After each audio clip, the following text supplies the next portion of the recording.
नमस्कार शेतकरी मित्रांनो, स्वागत आहे तुमचं कृषी होना यूट्यूब चॅनलमध्ये। तर शेतकऱ्यांना जे आहे दिवाळीपूर्वी फक्त केवळ 5 जिल्ह्यातील शेतकऱ्यांना नुकसान भरपाईची मदत मिळणार आणि 28 जिल्ह्यामधील शेतकरी जे आहे वंचित राहणार आहेत। तर जाणून घेऊया शेतकरी मित्रांनो काय सविस्तर बातमी। तर त्याआधी मित्रांनो जे आहे चॅनल सबस्क्राईब करून व्हिडिओला लाईक नक्की करा।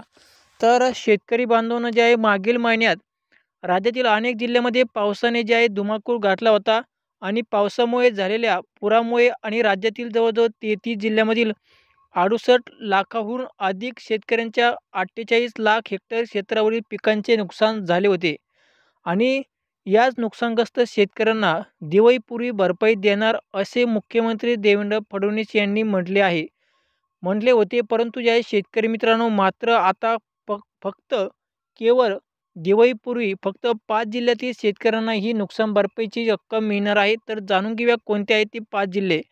तर ते 5 जिल्हे आहेत बुलढाणा, हिंगोली, सातारा, कोल्हापूर आणि सिंधुदुर्ग। या 5 जिल्ह्यामधील शेतकऱ्यांना जे आहे नुकसान भरपाईची मदत ही दिवाळीपूर्वी या ठिकाणी जमा होणार आहे, दिवाळीपूर्वी मदत मिळणार आहे आणि त्यामुळे उर्वरित जिल्ह्यातील शेतकऱ्यांना दिवाळीपूर्वी मदत मिळणार नसल्याची स्थिती समोर आलेली आहे।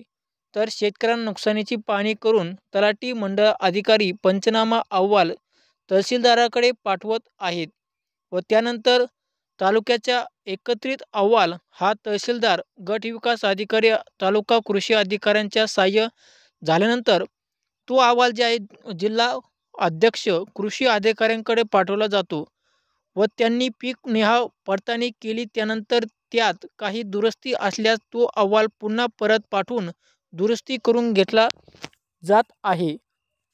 त्यामुळे जे आहे आतापर्यंत जे आहे सप्टेंबर महिन्यात शेवटच्या 10 दिवसात बहुतेक जिल्ह्यामध्ये अतिवृष्टीने झालेल्या अनेक ठिकाणी पंचनामे व अहवाल अंतिम व्हायला वेळ लागत असल्याने अधिकाऱ्यांनी या ठिकाणी सांगितलेले आहेत। फक्त 5 जिल्ह्यामधील शेतकऱ्यांचे अहवाल हे जिल्हास्तरीयवर पोहोचलेले आहेत। मग त्यामुळे जे आहे या 5 जिल्ह्यामधील शेतकऱ्यांना जे आहे मदत मिळणार आहे दिवाळीपूर्वी आणि जे बाकीचे 28 जिल्हे आहेत त्यांना जे आहे दिवाळीच्या नंतर ही नुकसान भरपाईची मदत त्यांच्या खात्यामध्ये या ठिकाणी जमा होणार आहे। तर शेतकरी मित्रांनो जे आहे हा होता महत्त्वाचा व्हिडिओ। तर तुम्हाला आमचा व्हिडिओ आवडला असेल तर नक्की लाईक करा। धन्यवाद।